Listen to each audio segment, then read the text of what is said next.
بسم اللہ الرحمن الرحیم رب اشرح لی صدری ویسر لی امری واحلل عقدۃ من لسانی یفقہوا قولی۔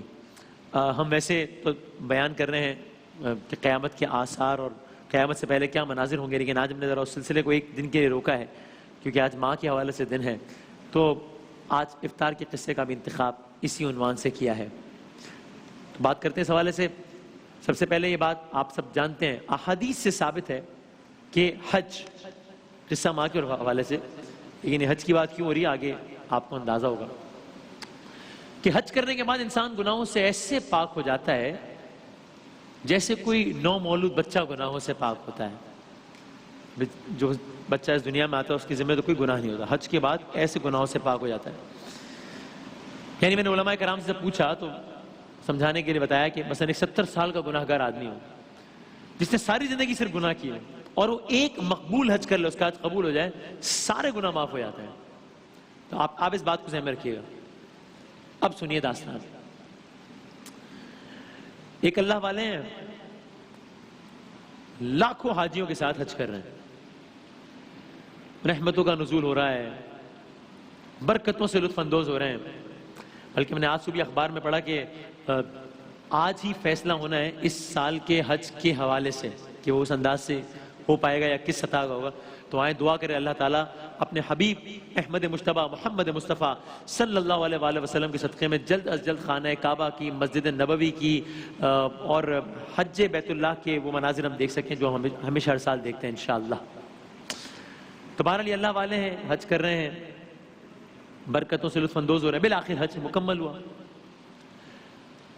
دل میں خواہش آئی، کیا کاش جان سکوں کہ میرا حج قبول بھی ہوا یا نہیں۔ اکثر ہماری بڑی خواہش ہوتی ہے نا، ہم جب علماء کے سیگمنٹ میں سوالات کے لیے آپ کو دعوت دیتے ہیں تو اکثر سوالات آتے ہیں کہ کیسے پتہ چلے ہماری نماز قبول ہوئی ہے یا نہیں۔ دن میں 5 دفعہ ہم عمل انجام دیتے ہیں اور خواہش ہوتی ہے پتہ تو چلے کہ قبول ہوئی یا نہیں۔ حج، وہ بھی اس زمانے میں حج ہر اعتبار سے مشکل کام تھا، ایک مشق تھی۔ تو ان کے دل میں خواہش آئی کہ پتہ چلے میرا حج قبول ہوا یا نہیں۔ رات سوئے، خواب دیکھا۔ کیا خواب دیکھا؟ دیکھا کہ بتایا جا رہا ہے کہ آپ کا حج قبول ہو گیا ہے۔ خوش مسرور، حج قبول ہو گیا، کیا کہنے، واہ۔ کہا بلکہ ایک بات اور کہ نہ صرف آپ کا حج قبول ہو گیا ہے بلکہ بس کچھ گنتی کے افراد ہیں جن کی پھر وجوہات بتائی گئی، ان کو چھوڑ کر اکثریت کا حج قبول ہو گیا اس سال۔ اور خوش اللہ والے تھے، اللہ کے بندوں سے پیار کرتے تھے، جب اللہ کے بندوں کے بارے میں بتانا بہت خوش ہوئے، بہت مسرور ہوئے۔ ساتھ ہی قدرتی طور پہ اشتیاق بڑا یہ جاننے کا کہ پھر یہ کچھ کیوں رہ گئے، کچھ کا حج کیوں قبول نہ ہوا۔ لیکن جب بات آگے بڑھی، خواب دیکھ رہے ہیں ابھی، تو اور یہ خوشی یکدم پریشانی میں بدل گئی، حیرت میں بدل گئی۔ اکثریت کا حج قبول ہوا، کچھ کا قبول نہیں ہوا، تعداد بہت تھوڑی ہے، لیکن ان کچھ میں بھی ایک ایسا ہے کہ جس کا حج نہ صرف قبول نہیں ہوا بلکہ ہم نے اس کا حج اس کے منہ پر دے مارا۔ اب یہ حیران کہ اتنے جہاں لوگوں کا حج قبول ہوا اور وہاں بتایا جا رہا ہے بس کچھ کا قبول نہیں ہوا، لیکن اس کچھ جو بد نصیب ایک گروہ ہے اس میں سے بھی ایک شخص اتنا بد نصیب ہے کہ اس کے بارے میں بتا رہا ہے اس کا حج ہم نے اس کے منہ پر دے مارا ہے۔ ان کو بڑا تجسس ہوا کہ جانو تو صحیح کہ ایسا کیا ہوا ہے، یہ کون ہے یہ شخص۔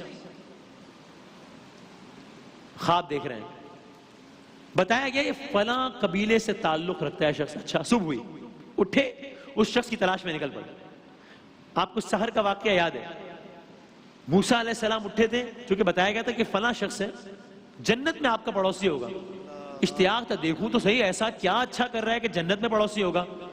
اور یہاں یہ اللہ والے نکل پڑے، دیکھوں تو صحیح، اگر میں اپنے الفاظ میں کہوں ایسا کیا برا کر رہا ہے کہ حج منہ پہ دے مارا ہے۔ نکل پڑے تلاش میں، تلاش کرتے یہاں تک کہ اس کے قبیلے والوں کے پاس پہنچ گئے۔ قبیلے والوں سے دریافت کیا، اس شخص کا حال احوال حلیہ وغیرہ بتایا۔ قبیلے والوں کا جو رد عمل تھا اس شخص کا نام سن کر اس نے ان اللہ والے کو مزید حیرت میں ڈال دیا۔ کیوں؟ میں بتایا جا رہا نا کہ اس کا حج ہم نے اس کے منہ پر دے مارا ہے۔ تو شاید اندازہ یہ تھا کہ جب قبیلے والے سنیں گے اس شخص کا نام تو اچھے الفاظ میں یاد نہیں کریں گے کہ چونکہ اس شخص کی شہرت کوئی زیادہ اچھی نہیں ہوگی، تبھی تو اس کا حج اس کے منہ پہ دے مارا گیا۔ لیکن یہاں جب انہوں نے قبیلے والوں سے اس شخص کا نام لیا تو کیا ہوا؟ قبیلے والوں کے سر تعظیم سے جھک گئے. ارے آپ ان کی بات کر رہے ہیں؟ کیا کہنے ان کے؟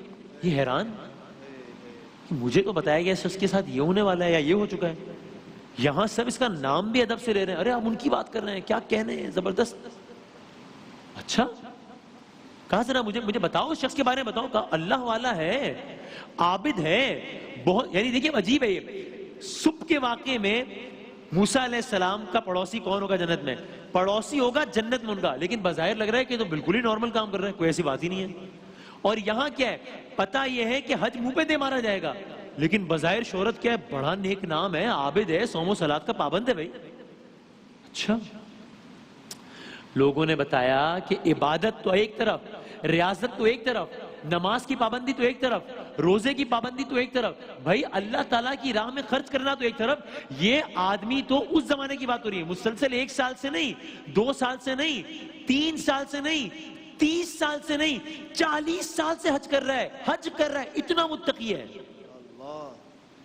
اور یہ اس زمانے کی بات ہو رہی ہے جب ٹریول کرنا اور یہ سارے معاملات اتنے آسان نہیں. 40 سال سے حج کر رہا ہے اور بتایا گیا کہ حج منہ پہ دے مارا گیا. لوگ مزید بتا رہے ہیں, وہ اللہ والے سن رہے ہیں, حیران ہو رہے ہیں. مزید لوگوں نے کہا تقویٰ کا یہ عالم ہے, تقویٰ کا یہ عالم ہے کہ اگر اس سے خود کوئی ذرا سی بھی غلطی بھی سرزد ہو جاتی ہے نا, تو معمولی گناہوں کی بھی خود اپنے آپ کو سزا دیتا ہے کہ نہیں مجھ سے یہ کیوں ہوا. اور سزا اس نے اپنے آپ کو اس انداز میں دی ہوئی ہے. ابھی اس شخص کا حلیہ بتایا, عجیب حلیہ. کہا سزا اس شخص نے اپنے آپ کو ایسے دیتا ہے کہ اس نے اپنی کلائیوں میں سوراخ کر کے زنجیریں باندھی ہوئی ہیں, اور ان زنجیروں کو اپنے گلے میں ڈال رکھا ہے. ہر وقت روتا جاتا ہے, گریا کرتا جاتا ہے, اور منہ سے ایک ہی لفظ نکلتا ہے, یا اللہ مجھے معاف کر دے, اے اللہ میری مغفرت فرما, اے اللہ میری توبہ. یہ اس آدمی کے بارے میں بتایا جا رہا ہے جس کے بارے میں بتایا گیا کہ حج منہ پر دے مارا گیا. اب اس اللہ والے کا تجسس اور بڑھا کہ یہ معاملہ کیا ہے. میں دیکھوں تو صحیح کہ اس درجہ عبادت گزار, اس درجہ خوف خدا رکھنے والے آدمی کا حج اگر قبول نہیں ہوا اور باقی تمام لوگوں کا حج قبول ہو گیا, اکثریت کا, یعنی ان میں ہر قسم کے گناہگار لوگ شامل ہوں گے, ان میں ہر طرح کے لوگ شامل ہوں گے. بالآخر قبیلے والوں سے مقام پوچھا کہ کہاں رہتا ہے, چلے گئے مکان تک پہنچے جہاں وہ بندہ قیام پذیر تھا. جب ان بزرگ کا اب اس آدمی سے آمنا سامنا ہوا مکان میں, اس آدمی کی حالت سن تو چکے تھے لیکن دیکھ کر مزید حیران ہو گئے. آپ سوچئے میں اور آپ بھی اگر کوئی ایسا منظر دیکھیں کسی آدمی کو اس حالت میں دیکھیں, کس حالت میں کہ وہ گھٹنوں میں سر دیے روئے جا رہا ہے, ریگریٹ, روئے جا رہا ہے, ایک ہی بات کہے جا رہا ہے, یا اللہ مجھے معاف کر دے, اے اللہ میری مغفرت فرما, یا اللہ میری توبہ. یہ بزرگ دیکھ رہے ہیں اس شخص کا عمل, پکارا, آواز دی. جب بزرگ کے پکارنے پر اس شخص نے اپنی زنجیروں سے بندھی گردن اوپر اٹھائی تو بزرگ نے دیکھا اس کی آنکھیں رو رو کر سرخ انگارہ ہو رہی ہیں. اس شخص نے جو رو رہا ہے فوراً اس بزرگ کو پہچان لیا. انہوں نے پوچھا, اے بندہ خدا, اب یہ بزرگ بتا رہے ہیں, اے بندہ خدا, کوئی اچھی خبر نہیں ہے میرے پاس تیرے متعلق, کوئی اچھی بات نہیں ہے سنانے کو؟ اور کیا؟ مجھے تیرے بارے میں غیب سے بتایا گیا ہے کہ بس کچھ لوگوں کے حج قبول نہیں ہوئے ہیں اور تو ان میں سے ایک ہے. بلکہ تیرے بارے میں یہ بتایا گیا ہے مجھے کہ حج قبول ہونا دور کی بات, حج تیرا منہ پر دے مارا گیا ہے. اب بظاہر کیا ہونا چاہیے تھا؟ یہ سن کر اس شخص کو حیرت ہونی چاہیے تھی, پریشانی ہونی چاہیے تھی, پشیمانی ہونی چاہیے تھی, چیخ مارنی چاہیے تھی کہ آپ کیا کہہ رہے ہیں مجھ سے, میں تو 40 سال سے حج کر رہا ہوں اور آپ کہہ رہے ہیں میرا حج کے ساتھ یہ ہوا ہے. یاد رکھیے گا قصہ ماں کے حوالے سے. اس شخص نے اپنے تاثرات سے کوئی حیرانگی ظاہر نہیں کی, عجیب, بلکہ جب یہ بات سنی تو بس بھرائی ہوئی آواز میں بولا کہ حضرت آپ کو تو پہلی بار بتایا گیا ہے, آپ کو تو پہلی بار بتایا گیا نا کہ میرا حج قبول نہیں ہوا. 40 سال گزر گئے مجھے حج پر آتے ہوئے, اور ہر بار واپسی پر میں اسی منہ پر مارے ہوئے حج کو واپس لے جاتا ہوں. آپ کو تو آج پتہ چلا. اب یہ حیران ہو گئے اللہ والے. اس اللہ والے نے ان سے پوچھا بتاؤ مجھے کہ ماجرا کیا ہوا ہے، میں بھی تو جانوں، میں بھی دعا کروں تمہارے حق میں. تب اس نے کہا حج کا میرے منہ پر مارا جانا. ابھی داستان سنا رہا ہے کہ میں نے ایسا کیا کیا ہے. کہا یہ دراصل میری سزا ہے اور مجھے لگتا ہے کہ مرتے دم تک یہ سزا جاری رہے گی. سوچئے اپنے آپ کو جگہ رکھ کے، مجھے اور آپ کو کوئی آج یہ اندازہ ہو جائے کہ زندگی بھر نمازیں پڑھتے رہیں گے، اللہ نہ کرے قبول نہیں ہوگی، اللہ نہ کرے، کیا عالم ہوگا ہمارا. اب اس کو اندازہ ہے کہ میں ہر سال حج تو کروں گا اور حج قبول نہیں ہوگا. اللہ والے نے پوچھا تو نے ایسا کیا کر لیا ہے کہ تیرا حج قبول نہیں ہوتا. بس اب اس شخص نے اپنی داستان بتانا شروع کی. سنیے گا. یہ شخص آہ بھرتا ہے، آسمان کی طرف دیکھتا ہے اور اپنی داستان سنانا شروع کرتا ہے. کہتا ہے یہ معاملہ ہے آج سے 40 سال پہلے کا. اچھا کیا ہوا؟ اللہ تعالیٰ نے مجھے سب کچھ دیا تھا، دولت، تھوڑی شہرت بھی تھی، مال، اسباب، سب کسی چیز کی کمی نہیں تھی.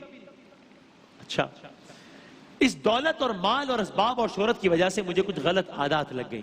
اچھا مجھے حرام کاموں کی لت لگ گئی. اچھا مجھے میں نوشی کی، شراب پینے کی عادت لگ گئی. اچھا مجھے جوا کھیلنے کی عادت پڑ گئی. اچھا پھر کیا ہوا؟ ایک روز شراب خانے سے، ایک روز جوئے خانے سے باہر نکل رہا تھا، بڑی رقم نشے کی حالت میں، بڑی رقم ہار چکا تھا، نشے کے عالم میں تھا. باہر نکلا، میں بہت غصے میں تھا، سرور میں بھی تھا، ایک الگ ہی کیفیت میں تھا، افسوس کے عالم میں تھا. باہر لوگوں کو دیکھا، لوگ خوشیاں منا رہے ہیں، لوگ مبارکباد دے رہے ہیں. اچھا لوگ کیوں مبارکباد دے رہے ہیں؟ میں نے دیکھا کہ وہ اس لیے مبارکباد دے رہے تھے ایک دوسرے کو کہ رمضان کا چاند نظر آ گیا تھا. شب یکم رمضان المبارک تھی، مسجدوں سے رمضان کا اعلان ہو رہا تھا، اذانوں کی آوازیں بلند ہو رہی تھی، مساجد آباد ہو رہی تھی، لوگ نئے کپڑے پہن کر باہر آ رہے تھے. مجھے اتنا غصہ تھا چونکہ میں بڑی رقم ہارا تھا، لوگوں کو خوش دیکھ کے، حالانکہ ان کی خوشی کا میرے سے کوئی تعلق نہیں تھا، لیکن لوگوں کو خوش دیکھ کر میرا غصہ اور زیادہ بھڑک گیا، مجھے مزید غصہ آیا. لیکن میں لوگوں کو کیا کہہ سکتا تھا؟ وہ کوئی میرا مذاق تھوڑی اڑا رہے تھے. میں اسی نشے کی حالت میں، اسی غصے کی عالم میں، اسی ہارے ہوئے عالم میں، اسی نشے کے عالم میں ڈولتا ہوا اپنے گھر میں داخل ہو گیا. اچھا پھر کیا ہوا؟ دیکھا میری بیوی تندور پر روٹیاں لگا رہی ہے، ٹھیک، اور دیکھا ساتھ ہی میری بوڑھی ماں تخت پہ بیٹھی ہے. اچھا کہا ماں ہے نا، میں جیسے ہی گھر میں داخل ہوا ہوں، میں کیا سلام کرتا ہوں، اس نے مجھے آگے سے سلام کیا، اور وہیں سے بیٹھے بیٹھے مجھے رمضان المبارک کی نصیحت، ہماری مائیں دیتی ہیں، رمضان المبارک کی مبارکباد دی اور نصیحتیں کرنے لگی. ساتھ ہی بڑے پیار سے سمجھایا، دیکھو بیٹا تم نے پچھلی بار بھی رمضان کے روزے نہیں رکھے تھے، ابھی چاند نظر آ گیا رمضان کا، دیکھو باہر سب خوشیاں منا رہے ہیں، اس مرتبہ تم نے رمضان کے روزے پورے رکھنے. ماں کے لیے تو بچہ بچہ ہی ہوتا ہے نا، کتنے بھی سال کا ہو جائے، پورے روزے رکھنے تم نے. نماز باقاعدگی سے ادا کرنی ہے، وعدہ کرو مجھ سے. یہ شخص کہتا ہے میں تو اپنی کسی کیفیت میں تھا، میں غصے میں تھا، میں ہارا ہوا تھا. مجھے ان کی بات سن کے مزید غصہ ہے کہ یہ کیا بات. آپ کو کہتے ہیں پہلے رمضان کو ہم نے قصہ عرض کیا تھا، امی آپ سمجھتی رہی ہیں، آپ کو اندازہ ہی نہیں کب کیا بات کرنی ہے. لوگ یہ کہتے ہیں. تو کہتا ہے مجھے مزید غصہ آیا کہ یہ کیا بات کر رہی ہیں اس وقت. بہرحال میں نے اپنے غصے پہ قابو پایا، ان کی بات سنی انسنی کر دی، گزر گیا وہاں سے، یعنی ماں کے سامنے سے گزر گیا. لیکن جب میں تندور کے قریب سے گزرا اور گزر کر اپنے کمرے میں جانے لگا تو میری ماں جو کہ ضعیف تھی، آسان نہیں تھا اس کے لوٹنا، لیکن سہارے سے اٹھی اور میرے راستے میں حائل ہو گئے. میں اپنے کمرے میں جا رہا ہوں، میرے راستے میں حائل ہو گئے میری ماں. اچھا یہاں تک کہ جب میری ماں میرے بہت قریب آئی تو ایک لمحے کو اس کا جو پیار تھا نا وہ غصے میں بدل گیا. کیوں؟ جب وہ میرے بہت قریب آئی تو اسے میرے منہ سے شراب کی بو آئی تو اسے غصہ آیا. اور یہ وہ موقع تھا کہ جب اس کی آواز بلند ہوئی وہ مجھے باقاعدہ برا بھلا کہنے لگے تجھے شرم نہیں آتی؟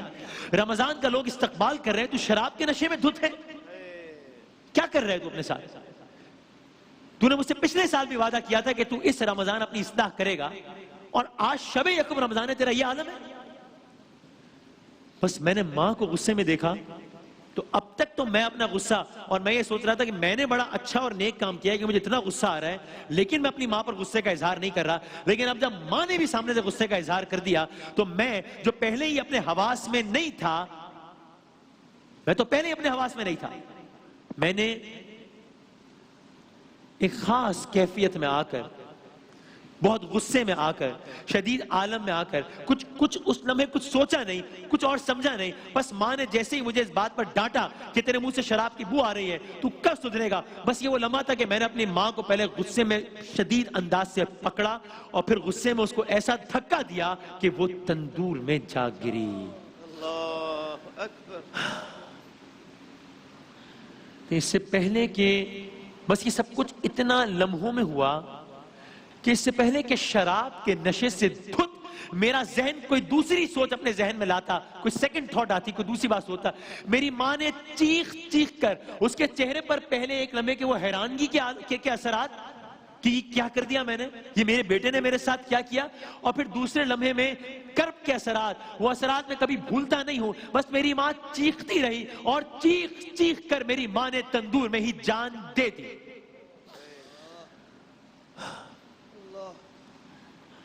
بعد ازاں جب میں نے اور میری بیوی نے ان کو باہر نکالا تو کچھ نہیں بچا تھا۔ اب میرا نشہ غائب ہو چکا تھا۔ اب مجھے احساس ہوا ہے یہ میں نے کیا کر دیا ہے، ارے میں نے اپنی دولت اپنے ہاتھوں سے لٹا دی، میں نے اپنا خزانہ اپنے ہاتھوں سے لٹا دیا، میں نے اپنی دنیا اپنے ہاتھوں سے برباد کر دی، میں نے اپنی آخرت اپنے ہاتھوں سے برباد کر دی، بس میں نے قریب پڑے لوہے کی سلاخوں سے اپنی کلائیوں میں سوراخ کیے، صحن میں پڑی ہوئی زنجیروں کو ان سوراخوں میں سے گزار کر اس زنجیر کو اپنے گلے میں ڈال لیا کہ اپنے آپ کو سزا دینے کے لیے، تب بھی مجھے چین نہ آیا تو میں نے چاہا کہ میں بھی اس تندور میں کود جاؤں، لیکن میری اور میرے اہل محلہ نے مجھے یہ بھی نہیں کرنے دیا۔